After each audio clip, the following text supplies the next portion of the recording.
amigos y amigas, bienvenidos una vez más a 30 Days. Y hoy, amigos y amigas, tenemos un tema súper interesante, además de que traemos a un top voice del mundo del gaming. Pero bueno, ¿quién mejor que el que se presente? Simón, bienvenido a City Days. Hola, ¿cómo están todos? Muchas gracias por la invitación. Yo soy Simón Duque, soy el director de Latinoamérica del Octalysis Group. También tengo una startup que en este momento estamos con Techstars, que es una de las aceleradoras más grandes de Estados Unidos. Y pues nada, los últimos 10 años he estado haciendo muchas cosas en el tema de gamificación. Y pues nada, aquí estoy para contarles un poco de todo lo que sé y ojalá compartirles ideas para que ustedes usen eso en el día a día, en los proyectos que tengan. Simón, ¿y cómo nos traes el tema de la gamificación? Porque es muy importante. Ahorita se está usando prácticamente para todo. Ya lo hablábamos previamente, para recursos humanos, para marketing, para muchas otras áreas. Pero pues bueno, vámonos. Ahora sí, cuéntanos un poco más de Octalysis y de esto que estás trabajando con la gamificación, por favor. Sí, de una. Pues mira, te cuento un poquito la historia.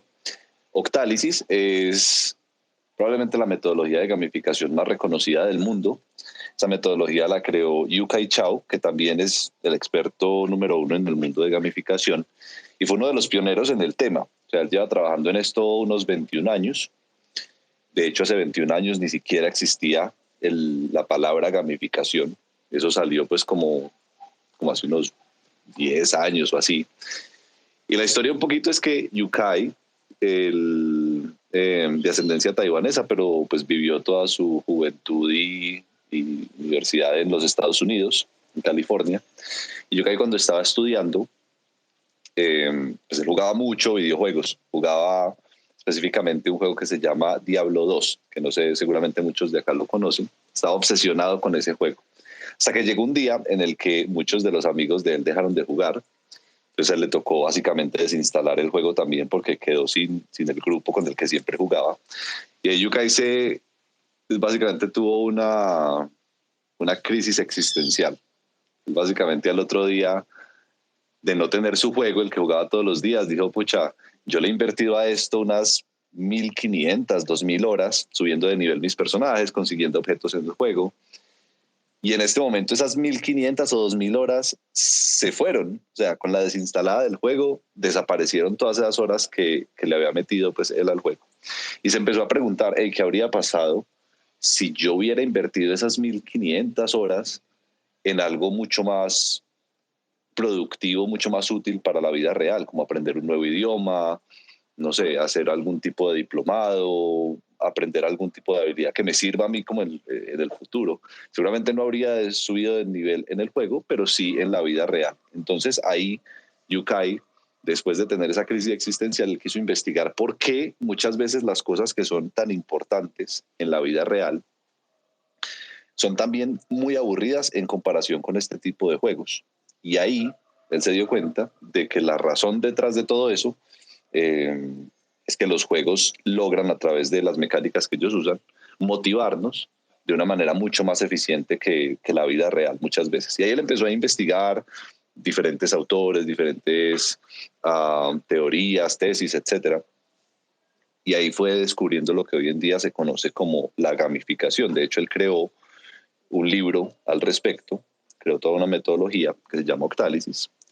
Que Octalysis es la unión de las palabras octágono y análisis, porque es un octágono azul que te permite analizar cualquier problema de motivación, de enganche, y resolverlo de la forma más óptima posible. Y alrededor de ese octágono están los 8 motivadores que existen, que es lo que nosotros usamos en el Octalysis Group para hacer proyectos de gamificación en todo el mundo, con muchos tipos de industrias diferentes, con empresas gigantes como Google, Microsoft, pero también en sectores totalmente diferentes como comidas, con McDonald's, realidad virtual, cripto, algunos videojuegos, mejor dicho, un poquito de todo. Entonces, de eso se trata la gamificación, de entender desde la psicología cómo nos motivamos todos y poder modificar productos o servicios del mundo real, pues para que generen mucha más motivación y enganchen mucho más a las personas basado en esos principios.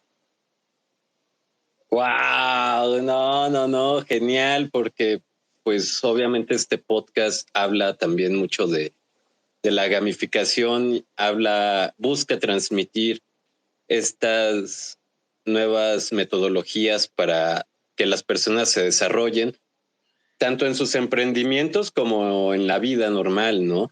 Y Simón, aquí, bueno, todo lo que tocaste me parece súper interesante. También me identifico mucho porque yo jugué Diablo 2 y aparte me pasó lo mismo, pero con World of Warcraft. Entonces, Sí, yo creo que todos acá hemos tenido algún momento de la vida con alguno de esos juegos como que nos obsesionamos y queremos optimizarlo y completarlo lo mejor posible.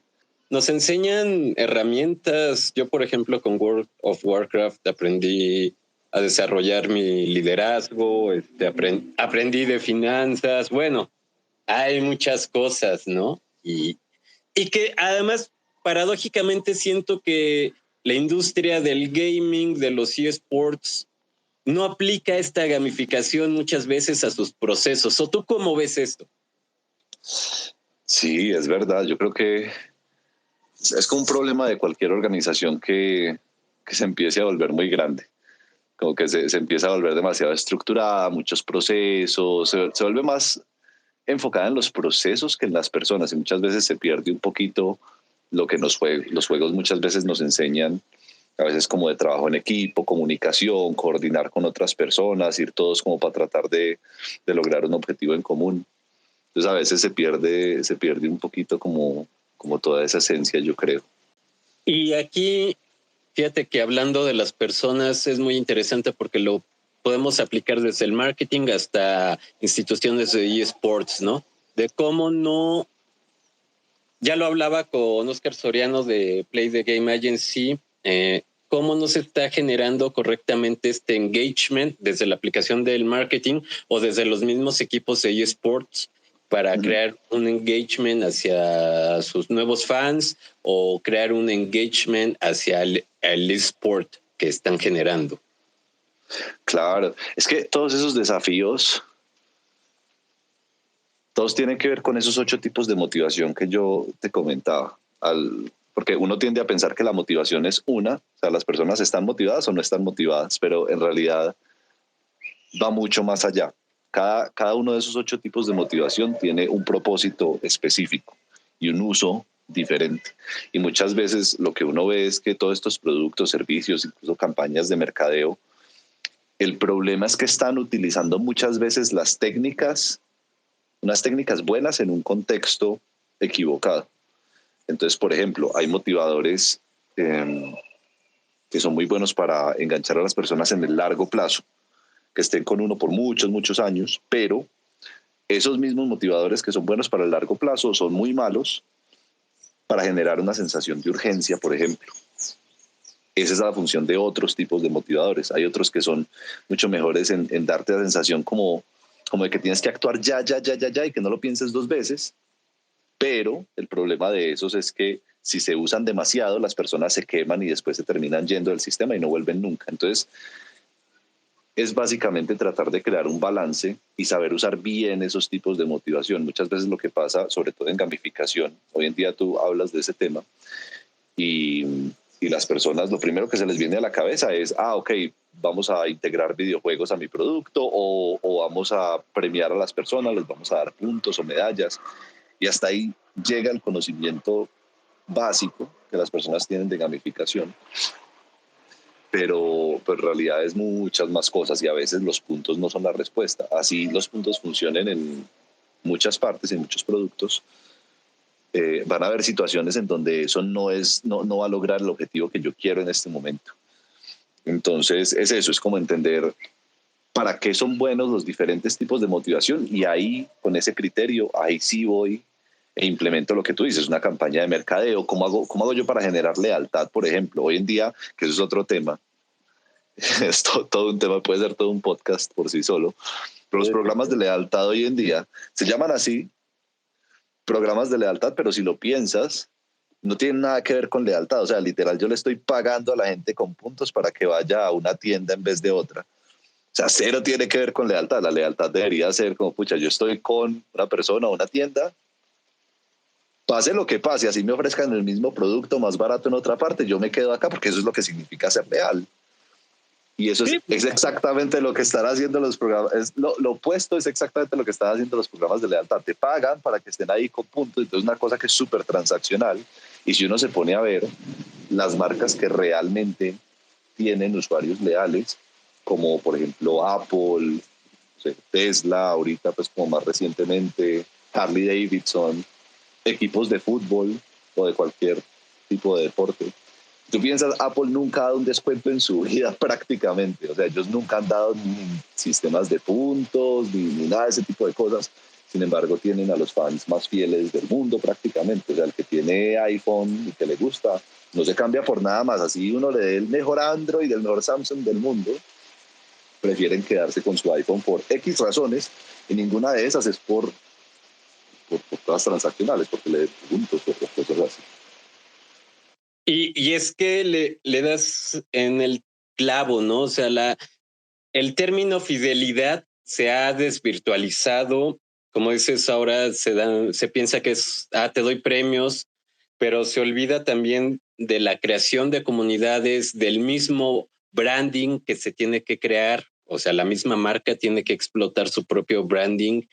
Y Simón, yo creo que para ir entendiendo más cómo hacer esta fidelidad, cómo aplicar bien esta gamificación, no sé si nos puedas explicar un poco más acerca de cuáles son los 8 tipos de motivación. Sí, claro, de una. Mira, los 8 tipos de motivación hay de todo un poquito. El primero se llama sentido épico y propósito, y es básicamente el que funciona haciendo que sintamos que somos parte de algo más grande que nosotros mismos, como con todo tipo de movimientos sociales, los diferentes tipos de religiones que hay, inclusive con movimientos políticos. El típico eslogan de Donald Trump de hacer América grande otra vez. Ese tipo de cosas que hacen que sintamos ese propósito, algo más grande que nosotros mismos, ese es el primer tipo de motivación y es muy bueno sobre todo para enganchar a las personas en el largo plazo. Ese es solamente el primero. El segundo es desarrollo y cumplimiento de objetivos. Ese es de pronto el más popular que existe en la gamificación, cuando tú ves todo este tema de subir de nivel, de competencias, de mejorar mis habilidades. Todo eso tiene que ver con este tipo de motivación, desarrollo y cumplimiento de objetivos. El tercero es empoderamiento de la creatividad. Y como su nombre lo dice, son todos los procesos creativos, es decir, cuando a ti el sistema te presenta diferentes tipos de opciones o formas de hacer las cosas y según lo que tú elijas, va a ir cambiando el resultado de la experiencia en la que estás participando. En la vida real están juegos como el ajedrez, que tiene 10.000 posibilidades, pues, miles de millones de posibilidades distintas.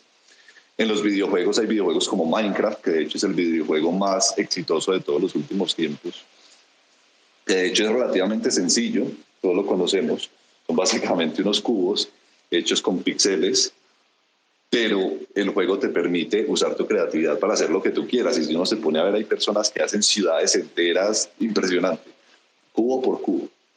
Ese es el tercero. El cuarto es pertenencia y posesión. Es todo lo que tiene que ver con acumulación de recursos. Puede ser dinero, información, objetos coleccionables, todo este tipo de cosas. Eso lo que hace es que nosotros empecemos a sentir esa pertenencia, como de que algunos pertenecen. Cuando sentimos eso, queremos cuidarlo, protegerlo y obtener más de ese tipo de recursos que tenemos. El quinto es toda la parte social, se llama influencia social y relacionamiento. Todo lo que tiene que ver con interacciones con otras personas, nuestra familia, amigos, todas las interacciones significativas donde yo la paso bien con alguien, incluso lo que estamos haciendo acá, simplemente charlando y conectando entre personas, hace parte de ese motivador. El sexto es escasez e impaciencia. Todos los recursos escasos y los beneficios exclusivos que tú le das a las personas.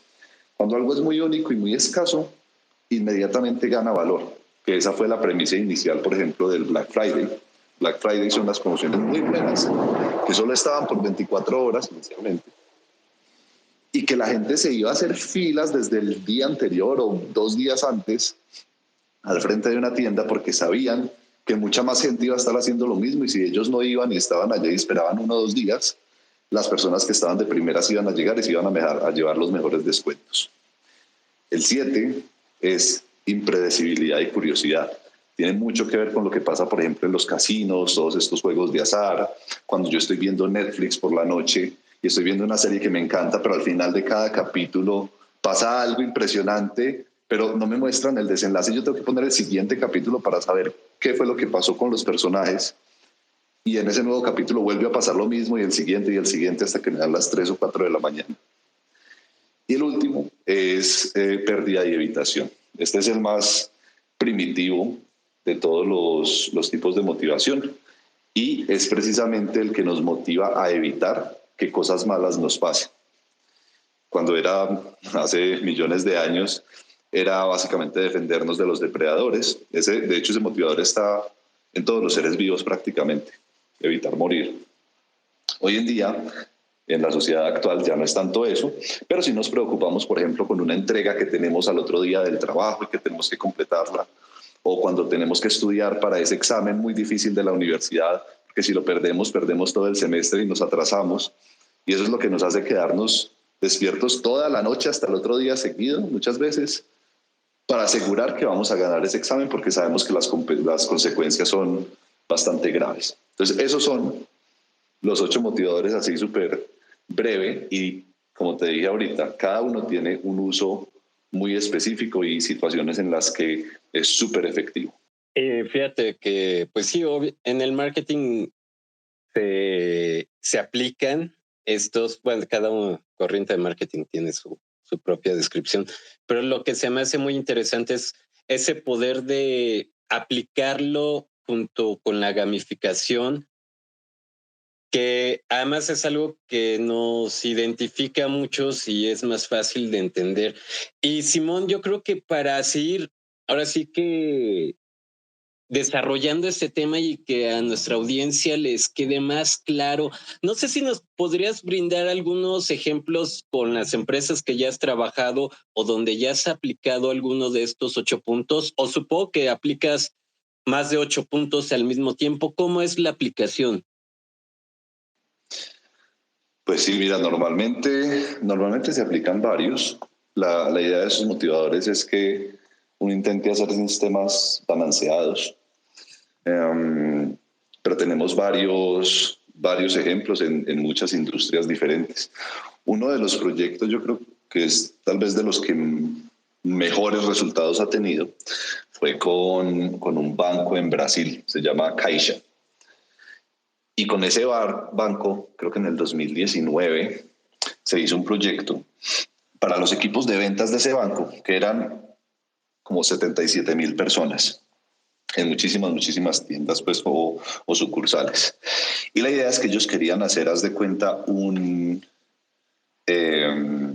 programa de lealtad interno, algo así, era algo parecido, donde ellos querían recompensar a sus equipos de ventas si cumplían, pues, como con las metas de ventas de ese año. Ese proyecto tuvo un impacto tan grande que ese banco, el Caixa, que en ese momento era el segundo banco público más grande de Brasil, luego de hacer todo este proyecto y ejecutarlo, sobrepasaron al que tenían por encima, que era el Banco de Brasil, y quedaron siendo el banco número 1 en todo el país público, porque hicieron un poquito más de $1,000 millones adicionales a lo que esperaban recibir ese año en ganancias netas. Entonces, ese caso fue impresionante. Y ahí, de hecho, el diseño fue bastante sencillo, no fue nada tampoco como del otro mundo. La idea es que las personas entraban a participar de esta experiencia, se les daban como ciertos objetivos que ellos tenían que cumplir, y a medida que ellos iban cumpliendo los objetivos, les iban dando como unos fragmentos, que en los videojuegos como que los tenemos pues como más presentes, pero eran como unos fragmentos, los de cuenta, como unas piezas de rompecabezas, y habían diferentes premios y cosas que ellos se podían ganar, y la forma como se los ganaban eran completando todos los fragmentos como del rompecabezas para formar la imagen del premio, y ahí se lo iban ganando. Pero el problema, con el desafío grande, es que ellos no querían quedarse en lo transaccional, querían usar, como te conté ahorita, los diferentes motivadores de Octálisis. Entonces trataron de hacerlo un poco más social. Y para hacerlo social, las personas podían intercambiar fragmentos entre ellas, como ayudarse ellas mismas, como a que si a mí no me gustaba mucho un premio y tenía algunas piezas, yo se lo cambiaba a otra persona por piezas que a mí sí me gustaran. Entonces eso empezó a incentivar que las personas trabajaran en equipo. Incluso habían personas que se ganaban ya el premio y ni siquiera querían reclamarlo, sino que querían seguir jugando con las demás personas y seguir intercambiando piezas, ayudándose entre ellos. Y cuando en el banco empezaron a ver que eso empezó a funcionar y que estaban logrando ya, incluso superando las metas iniciales que tenían, empezaron a dar premios más grandes. Ya no era solamente como una air fryer o no sé, algún electrodoméstico, sino que empezaron a dar carros. Empezaron a dar, por ejemplo, paquetes de viajes a Cancún, como 50 paquetes de viajes a Cancún para las personas de los equipos de venta. Se dieron cuenta que entre más premios y premios más caros y más grandes daban, más motivadas estaban las personas a querer alcanzar esas metas de ventas. Entonces, así como a grandes rasgos, yo creo que ese es un buen ejemplo de cómo se aplicó gamificación ahí específicamente para el banco.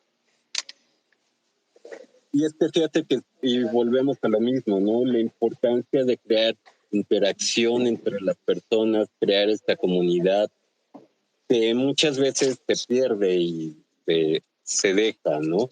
Y a veces no.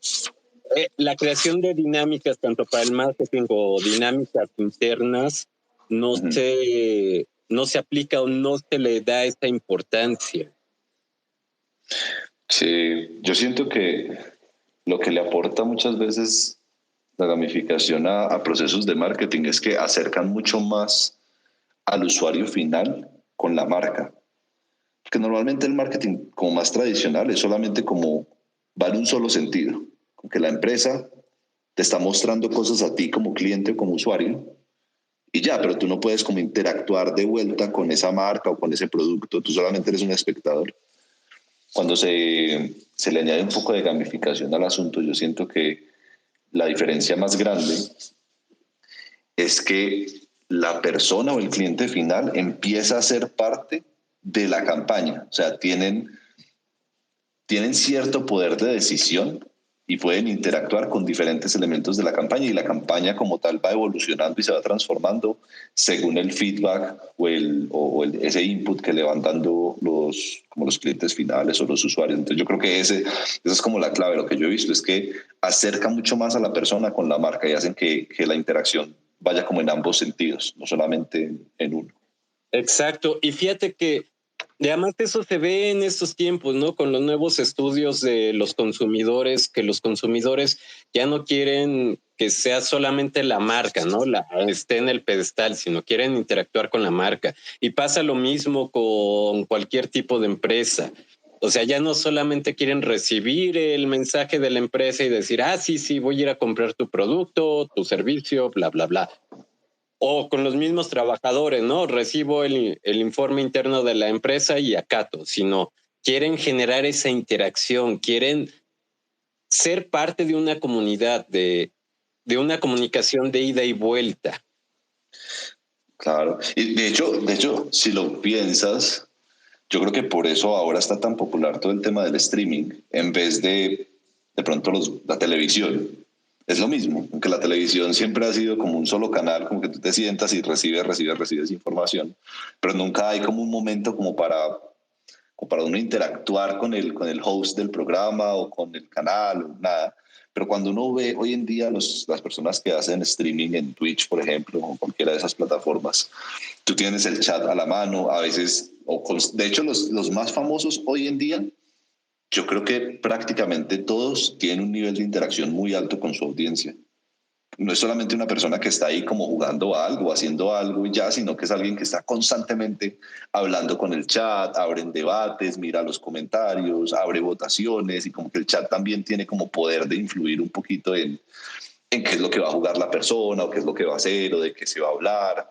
todo este tipo de cosas, porque es hasta chistoso. Uno ve los streams más grandes que hay hoy en día y literal es una persona, no sé, viendo videos virales en YouTube y comentando, como que no está haciendo nada en particular, solamente está viendo otro tipo de contenido y comentándolo y pues interactuando con el chat constantemente. Yo creo que es como también como ese mismo tema, ¿no? Como que de eso que estábamos hablando, de que tal vez el camino del marketing en muchas otras disciplinas es como hacer las cosas un poquito más interactivas, como incluir a la persona, hacer a la persona parte de lo que se está haciendo. Sí, porque, bueno, según los últimos reportes que he visto de audiencias, pues se busca eso, ¿no? O sea, el espectador, el consumidor busca un acercamiento, una empatía a un ser humano, no a un objeto, no a algo, sino quieres sentirse parte de esa comunidad y de ese acercamiento humano, que es importante en estos tiempos.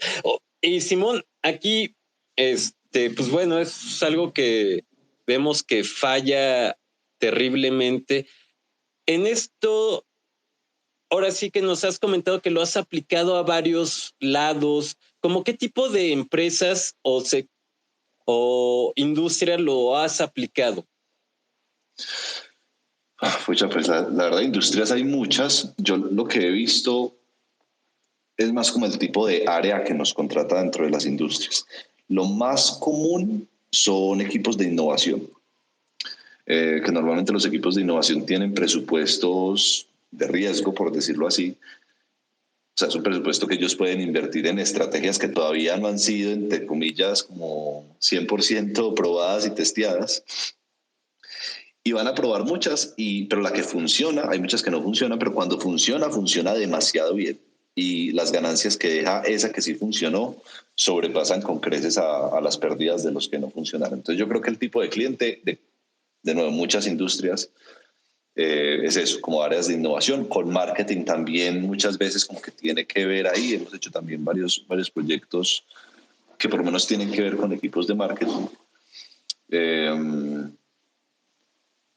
Y de resto yo he visto mucho interés en la parte académica, universidades, todo este tipo de cosas, y en equipos de talento humano para temas de formación, de cómo atraigo al mejor talento, de cómo hago que ese mejor talento se quede aquí conmigo, que no me rote, todo ese tipo de cosas. El problema es que la mayoría de las veces en temas de educación y en temas de talento humano no existe ese presupuesto de riesgo. Como que el presupuesto de por sí no es tan grande, y cuando van a usarlo tiene que ser en algo pues como lo más comprobado posible. Y como nosotros, por lo menos la forma como nosotros en Octalysis hacemos gamificaciones con proyectos desde cero, o sea, consultoría personalizada full, no tenemos cómo probarle un número exacto porque no es como que tengamos una plataforma que ya probamos 100 veces con clientes distintos. Y tenemos pues como los números exactos de cómo va a funcionar, sino que pues tenemos que empezar desde cero, simplemente confiando en que lo vamos a hacer muy bien y que hemos tenido pues como muchos ejemplos o casos de estudio donde nos ha ido muy bien. Y bueno, ahí va la cosa. Tipos de industria. Yo personalmente he tenido de todo, hecho como 25 proyectos la última vez que conté en 15 países distintos. He tenido un poco de todo, he trabajado en cosas un poco más desde finanzas, de Web3, con temas de NFTs cuando era popular, hace unos años. En el sector de hotelería, estuve 3 meses haciendo un proyecto en Dubái con unos hoteles de la marca Hilton, realidad virtual con HTC, que no sé, seguramente lo han escuchado. Ellos tienen las HTC Vive, que son como de las gafas de realidad virtual más icónicas que hay. También he hecho juegos de mesa, programas de lealtad para centros comerciales, para aerolíneas. Entonces, lo he dicho, es una mezcla bastante grande, la verdad. Y es que fíjate que ahorita en lo que nos estás hablando, y justo lo estaba hablando con un amigo, el problema es que se trae, se sigue arrastrando estos viejos conceptos, tanto en el marketing como en recursos humanos, como en la aplicación de tecnología, y no se dan cuenta de que ahora todo es por nichos, por segmentación, por proyectos, por ejemplo, como tú lo estás haciendo, en proyectos muy específicos que no se pueden aplicar a, o sea, sacar el modelo general y ponerlo ya a 10 empresas, ¿no? Sino cada empresa, cada equipo de eSports, cada institución tiene sus características especiales y bajo esas características especiales se tiene que trabajar.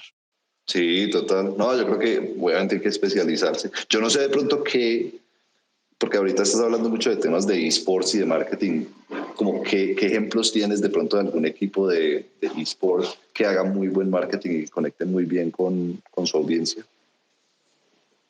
Pues mira, lo vería como Astral tiene buen marketing, lo veo que tiene creciendo su audiencia, más sin embargo, creo que son pocos, o sea, fuera de grandes equipos que tienen dinero para generar o pagar campañas en Internet, veo también muchos equipos pequeños y empresas también pequeñas que están en el mundo de los eSports que no logran generar estos engagement, esta fidelidad, y entonces, pues eso es lo que a veces en conversación con otras personas que están en el sector siempre resalta, ¿no? Que no hace crecer a la industria o por eso no crece la industria. Y en el tema de marketing, lo he visto también con muchas empresas que veo sus estrategias de marketing que intentan aplicar los eSports o videojuegos en alguna campaña y no les sale porque no generaron este engagement, ¿no? O sea, yo creo que los resultados fueron algo normal, pero no eran los resultados que buscaban las personas.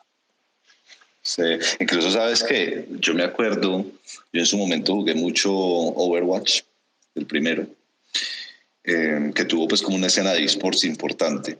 Y me acuerdo que justo cuando estaban pues como en plena Overwatch League y haciendo todos sus torneos y cosas, habían unos equipos que era, por lo menos desde la perspectiva de nosotros, pues como los espectadores, los que resaltaban más por algunos miembros de su equipo, porque esas personas que jugaban ahí a veces eran muy controversiales, eran también streamers, no sé qué tan familiarizado estés con Overwatch, pero personalidades como XQC o Dafran, que hacían también streaming, eran muy buenos jugando, pero eran muy controversiales también, porque era el típico pro player que también es re tóxico y que le da rabia y pucha, empieza, como diríamos acá, a putear a todo el mundo. Que eso era lo que los hacía interesantes en el stream, como que eran personas que hablaban sin filtro. Pero muchas veces, cuando los contrataba una organización de estas, de esports, obviamente empezaba a haber fricción, porque cuando ya es organización, entonces empiezan a limitar qué puede decir la persona, qué no puede decir, si dijo algo ofensivo, entonces como que se puede, les ponen multas o no se puede, en fin. Pero yo siento que ese tipo de cosas son los que los hizo, pues como populares en Twitch, pero a la hora de pasar ya a ser parte de esta marca oficial, como que les restringen eso en particular que fue lo que hizo que ganaran tanta fama. Entonces, no sé, tú cómo lo ves, como qué tanto se debería permitir como, entre comillas, la controversia, como por ejemplo atletas en un equipo de esports o de lo que sea, incluso una misma marca. Ahorita Elon, pues que estamos haciendo este podcast acá en X, Elon es muy controversial, el tipo sale con unas cosas, con unos tweets, pues que obviamente a mucha gente le da risa, a otros les parece muy ofensivo, pero yo siento que en gran parte es lo que ha hecho que él hoy en día pues tenga como tanta popularidad. ¿Tú cómo lo ves? ¿Como que se debería permitir o se debería limitar? Es que sí, fíjate, justo en este tema es el encontrar este punto intermedio, ¿no? Lo he hablado con amigos y amigas que son creadoras de contenido y ya cuando tienen que estar con alguna liga o patrocinador, pues obviamente su discurso o su modo tiene que cambiar porque tienen que seguir la línea de la empresa, ¿no? Del patrocinador. Pero como bien ahorita dices, no se tiene que perder esta capacidad de crear interacción y comunidad con las personas. Que aquí algo que me interesa mucho también de lo que estás hablando y de todo tu trabajo es esta capacidad de motivar a las personas y encontrar esas estrategias adecuadas para hacerlo, para continuar. Por ejemplo, con la Octálisis, ¿cuál sería, pongamos un ejemplo, ¿no? Un equipo de eSports empieza a hacer nace, quiere crear una mejor interacción con su audiencia o crear una fanaticada. Con la Octálisis, ¿cómo se desarrollaría esto, más o menos? Así, a grandes rasgos. Pues mira, eso es, todavía estamos, o bueno, yo personalmente he estado como tratando de explorar bien ese tema de la fanaticada, de cómo crear lealtad básicamente siendo como una marca. Y eso fue hace ya varios años que empecé a investigar al respecto. Y hay varios factores, varias cositas que uno puede usar que le ayudan en ese proceso de conseguir como lealtad verdadera. Lo primero, que es muy importante, siento yo, es tener un propósito muy claro. Algo que conecte con las personas. Normalmente si son cosas que a veces generan pues como un poquito de indignación, puede llegar a ser muy fuerte. Es como lo que vemos hoy en día, por ejemplo, Elon, ¿cierto? Elon tiene varios propósitos dependiendo de sus empresas. Con Tesla es acelerar como la evolución o el cambio pues, de la humanidad de energías renovables. Con SpaceX es hacer a la humanidad una civilización interplanetaria. Y así, ¿cierto? Apple en sus inicios también tenía todo este tema, lo que Steve Jobs promovía de que era una extensión de la persona, era para los creativos, para los disruptivos, los que querían cambiar el mundo. Entonces, todo, como ese propósito tiene que ser muy claro y que conecte realmente pues como con el nicho de personas a las que vas dirigidas. Otra cosa que yo he visto que es muy importante es tener a una persona que sea como el representante de la marca, por decirlo así. Que de nuevo en su momento con Apple era Steve Jobs, con todas estas cosas Tesla y así es Elon, pero incluso con los equipos deportivos, o sea, uno está viendo es como contextos en donde hay fanaticadas muy grandes y como muy leales. Equipos deportivos, Barcelona, Messi, Real Madrid, Ronaldo y así, ¿cierto? Como que cada equipo tiene su ídolo y es como esa cara visible como de la empresa, alguna cara a la que las personas puedan seguir y en la que las personas puedan confiar y que sea como el vocero, pues como de la marca. Otra cosa interesante es que todas las, digamos, organizaciones que tienen pues como esta lealtad es que hacen, por llamarlo de alguna forma, una especie de rituales. Por ejemplo, cuando los fanáticos del Barcelona o de cualquier equipo deportivo va a un partido, el ritual puede ser, por ejemplo, cantar como sus diferentes himnos, tienen como diferentes tipos de canciones y cosas para animar al equipo. Eso puede ser un ritual, como juntarse, cantar. Las personas incluso se reúnen antes y después del partido.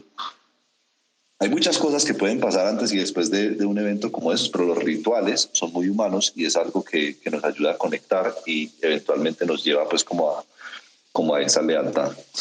Los símbolos también son muy importantes. Incluso en la misma religión. Es que, o sea, yo como equipos deportivos, religiones, marcas tipo Apple, Tesla, todo este tipo de cosas, y todos comparten como esos mismos elementos. Los símbolos, muy importante. Todas las religiones, cristianismo tiene la cruz, musulmanes, todas tienen como su simbología. Hoy en día las marcas o los equipos deportivos tienen sus logos, algo con lo que las personas puedan identificarse y puedan ponérselo básicamente. Entonces, logos, símbolos. Y todo este tipo de cosas hacen o empiezan a crear como un contexto en el que la persona puede expresarse libremente. Es una cosa también muy social. sea, yo tengo que sentir que soy parte como de algún tipo de comunidad. Una comunidad que cree en lo mismo que yo creo, que apoya las mismas ideas que yo apoyo, que tiene los mismos ideales, la misma moralidad. Realmente todo eso se desencadena en ese tipo de cosas. Hasta equipos deportivos, todos tienen como una... Básicamente te dicen cuál es la forma correcta de actuar o cómo deberías tú vivir tu vida o bajo qué ideales. Y eso se los inventa cada una de esas marcas o empresas o como quiera que lo llamemos. Pero al final esos son como algunos de los elementos que yo siento que hacen que se cree lealtad. De hecho, eso está cuando yo estaba investigando al respecto, me di cuenta de que no hay mucha literatura alrededor de ese tema de lealtad. Pero encontré un libro que lo escribió un profesor de Harvard en el año 1900. O sea, literal, hace un poco más de 100 años. Y el tipo habla... bastante tiempo. Pero no hay nada más, o sea, recientemente no he visto nada más que hable solamente de ese tema, pero era muy interesante. Era difícil de leer porque lo escribí hace 100 años, pero tenía unos puntos muy, muy interesantes que hablaban de eso específicamente. Él incluso hacía el comparativo cuando estaba hablando de todo este tema de rituales y como la implicación que eso tenía psicológicamente en las personas. Él comparaba, por ejemplo, en ese momento las fraternidades, pues como en las universidades de Estados Unidos, que ahí también hay una lealtad muy importante si lo piensas, por lo menos en las películas que nosotros hemos visto de eso. Está la típica hermandad, ellos tienen como un ritual de inicio y a los iniciados les hacen unas cosas pues como que incluso son peligrosas, porque en serio es como que, no sé, que en pleno invierno que pasen una noche por fuera solamente en calzoncillos. Como que por algún motivo hay un tipo de sufrimiento involucrado en ese tipo de rituales y él lo comparaba con los rituales que muchas veces hacen las tribus africanas, como más primitivas. Esos rituales de, por ejemplo, cuando un niño se vuelve un adulto y a veces eso tiene que ver con no sé, con unas golpizas que les dan los adultos y si sobreviven se vuelven adultos. A veces los tiran desde unas torres gigantes y caen al piso y si sobreviven también. Entonces son cosas como muy extremas que involucran literal sufrimiento físico, tanto en África como en el mundo occidental, ambas de diferentes formas, pero el contexto es similar. Y él analizaba por qué ese tipo de cosas, o sea, por qué las personas que pasaban por ese tipo de rituales y por literal dolor físico terminaban siendo voceros de la organización y de hecho esas mismas personas que habían pasado por ese tipo de torturas, por llamarlo pues como en realidad es, eran las que cuando intentaron prohibirlas, por ejemplo en Estados Unidos, intentaron un tiempo hacer eso ilegal en las universidades, los que más se oponían a eso eran los que ya habían pasado por ahí, las víctimas básicamente. Entonces el tipo en su libro analizaba todo eso y trataba pues como de explicar el por qué porque el cerebro se comporta de esa manera, porque el hecho de yo haber pasado por una experiencia traumática, pero con un propósito detrás, hace que después de yo haber pasado por ahí, yo siento que me gané el derecho de estar ahí y eso como que lo consolida en el cerebro y hace que uno sienta que es mucho más poderoso y es mucho más fuerte de lo que en realidad es y por eso esa gente termina defendiéndolo como mucho, mucho más. Yo creo, esto no lo decía en el libro, pero yo creo que en parte eso también se refleja, sobre todo pues como me imagino que en Latinoamérica, con lo que hablamos ahorita del fútbol. Muchas veces en los partidos de fútbol antes o después hay violencia y nosotros todos acá lo conocemos y se enfrentan unos con otros y uno diría como, pucha, pero no tiene ningún sentido, es solamente como un deporte, es un partido porque van y casi que se matan entre ellos. Pero yo siento que ese tipo de cosas lo que hacen es como consolidar aún más esa lealtad que tienen cada una de estas personas por su equipo en este caso. Entonces, unas cosas como muy particulares. Ahora, yo no estoy diciendo que en el marketing entonces tengan que empezar a hacer ese tipo de rituales, pero es muy interesante cómo funciona todo ese tipo de interacciones y la mente de las personas. No, y además, ahorita pues se refuerza, ¿no? Lo que nos estabas comentando de que cada empresa, cada caso o tiene que ser estudiado en específico, ¿no? No es igual que mi podcast tenga las mismas necesidades o requiera el mismo tratamiento que un equipo de eSport o una compañía de, no sé, de aviones, ¿no? Entonces, cada caso se tiene que trabajar en cada caso especialmente para ir viendo si su logo, su imagen que está representando, si está representando, si está conectando, para todo lo que nos has comentado, ¿no? Sí, sí, yo creo que siempre hay como un nivel muy grande de personalización que hay que tener en cuenta. Y es como todo, si estamos hablando de marketing, de lealtad, no existe ningún tipo de organización en el mundo que le guste absolutamente a todo el mundo. Siempre van a haber opositores. De hecho, me atrevería a decir que tener opositores es parte de ese cóctel de lealtad. Yo me acuerdo en la época cuando estaba todo el tema de Justin Bieber, por ejemplo, amado por muchas, odiado por otros muchos. Yo creo que parte de la fórmula de por qué Justin Bieber fue tan exitoso en ese momento fue precisamente por los haters. O sea, no digo que él no sea buen artista, realmente lo es, pero el hecho de que a algunas personas les haya empezado a gustar y fueran como fans normales, y justo en ese momento llegan otros haters que lo odiaban con el alma porque las cosas que le decían a Justin Bieber en su momento eran bastante crueles, bastante duras. Yo siento que eso también avivaba un poco el fuego de las personas a las que sí le gustaba Justin Bieber. Entonces, si no hubiera habido como esa oposición, y de nuevo como esos haters,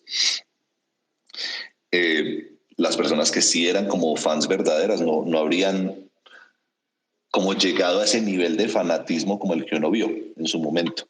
Entonces yo creo que claro, como que si fuera como consejo para empresas, el problema es que siempre intentan ir como muy a lo seguro, como estar muy safe. Como, que es lo que, un poco con lo del tema de ahorita, con lo que te contaba de los esports y como qué tan controversial podría llegar a ser uno de los atletas de tu club de esports. Yo siento que las empresas, sí, es lo que tú dices, como que sí hay que encontrar obviamente un punto intermedio, tampoco es ir a hablar cierto, cualquier cosa. Pero yo siento que lo normal es que las empresas intenten protegerse más de la cuenta. Y si uno se protege más de la cuenta, todo lo que uno diga es como intentar no herir ningún sentimiento o como caerle bien a todo el mundo es imposible primero, y al uno intentar hacerlo como que no ayuda a conectar realmente con ese nicho que uno podría tener. Entonces yo siento que es como, tal vez una de las fórmulas es como bajarle un poquito a los filtros, obviamente no del todo, pues porque hay cosas de cosas, pero por lo menos ser como lo más auténticos posible. Yo creo que eso es como la clave realmente, para una marca, para una persona.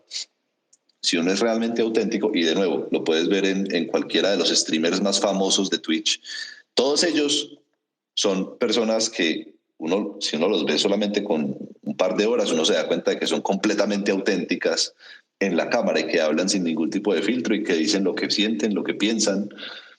Yo siento que las personas conectan mucho con eso. Entonces, cuando una marca, por ejemplo, empieza a ser como súper cuidadosa y como que todo está bien y sigue todas las causas benéficas porque todas son bien y nunca ofende a nadie, nunca dice nada, yo creo que ese tipo de marcas como que no resaltan tanto y no logran conectar realmente como con su audiencia. Pero cuando yo me paro en mi posición y la defiendo a capa y espada y además tomo algún tipo de sacrificio en pro de eso, la gente se empieza a creer el discurso de verdad.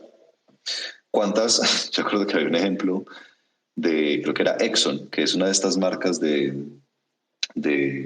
como de gasolina en Estados Unidos, de las más grandes.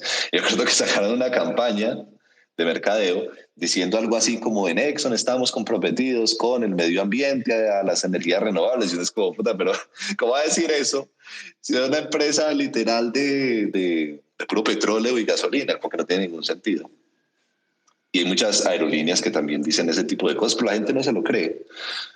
Y después está el caso, por ejemplo, de Tesla, donde el tipo abre todas sus patentes y dice como: a mí no me importa que me copien y que la competencia sea más difícil, porque mi objetivo realmente es que el mundo como tal pase a las energías renovables, como que llegue ya lo más rápido posible. Y yo estoy dispuesto a tener ese sacrificio de ganar menos plata, con tal de que las otras empresas ojalá me copien, ojalá lo hagan muy bien, porque así entre todos llegamos más rápido a ese objetivo final. Entonces, cuando las empresas o personas toman ese tipo de acciones de sacrificio, ahí como que la audiencia sí se lo empieza a creer de verdad. Y cuando la gente o la audiencia se lo empieza a creer de verdad y conecta con ese propósito, ahí es cuando se empieza a generar pues como esa fanaticada, como ese tipo de lealtad. Sí, sí, sí, totalmente de acuerdo. O sea, y luego ya nos pusiste varios ejemplos y es totalmente de acuerdo. O sea, actualmente el consumidor, las audiencias busca que realmente, si la marca está comprometida con el medio ambiente, realmente lo esté, ¿no? O sea, no te esté engañando. Y además otro punto que hablas y te digo que ya lo estaba hablando con un amigo es, o sea, ahora vamos más a la segmentación y subsegmentación de los nichos. Ya no funciona tanto yo le voy a hablar a todo mundo, ¿no? Era como nosotros hablábamos. Ser gamer no significa que te gusten los eSports, o ser gamer no significa que te gusten los shooters, o ser gamer no significa que te guste el anime. Entonces, cada tipo de gamer tiene gustos, preferencias, que a lo mejor a uno les gusta el metal y tienen ciertos hábitos de consumo que otros. Sí. Y eso es ahorita lo que nos hablabas, se me hace muy importante porque, y también volvemos a lo mismo que hablábamos hace rato, ¿no? Se siguen con estas creencias antiguas del marketing o de la ejecución en recursos humanos o procedimientos X, y, y no se está viendo cómo están cambiando tanto las personas, sus hábitos de interactuar con las personas, sus hábitos de consumo, y ya son viejos procedimientos que ya dejan de ser funcionales. Bueno, Simón, pues ahora sí que esta entrevista se nos está yendo muy rápido. Cuéntanos dónde te pueden encontrar, dónde pueden contactar con ustedes, qué tipo de servicios ofreces. Cuéntanoslo todo, por favor. Pues mira, realmente en este momento conmigo, tal vez por LinkedIn, es como la red que tengo más activa. Y en Octálisis también, yo creo que lo mismo, yo creo que LinkedIn es como la forma más fácil de contactar. Ahí nosotros estamos publicando mucho contenido alrededor de la gamificación, con carruseles, a veces con videos, a veces con artículos más detallados, pero si a alguien que escuche esto le gusta mucho ese tema y cree que podría haber una colaboración interesante, pues la idea es que mire eso, incluso que lea el libro de Yukai. Si me escriben a mí se los puedo mandar gratis en PDF. Pero es un tema muy interesante, al que le gusta le va a gustar mucho y nada, ahí estamos nosotros. La idea en este momento es como tratar de crecer en la región lo más posible, traer contenido en español, por ejemplo, hacer eventos, charlas como literal lo que estamos haciendo en este momento, para que la mayor cantidad de personas posibles conozca el real potencial de la gamificación y a través de la metodología de Octálisis, que es la más reconocida en el mundo. Entonces eso, LinkedIn me pueden buscar a mí, pueden buscar a la empresa Octálisis y yo creo que sí, eso es básicamente. Y en la descripción de este episodio voy a dejar los enlaces para que les sea más fácil encontrar a Octálisis y a nuestro buen amigo Simón. Simón, en serio, esta plática se me hizo súper enriquecedora. Muchas gracias por haber visitado el podcast y realmente, pues ahora sí que me has inspirado para ver a los videojuegos de otra forma y seguir con el emprendimiento, con las acciones. Genial, genial. No, muchas gracias a ti por invitarme a mi primer podcast acá en X. Y sí, estuvo chévere. Yo creo que se pasó bastante rápido también la hora. Abrazo grande. Que estés muy bien. Chao. Nos vemos. Si te gustó el episodio, ayúdanos a llegar más lejos y seguir creciendo con tu suscripción y tu like. ¡Al fin y es gratis! ¡Órale! ¡Póngale clic!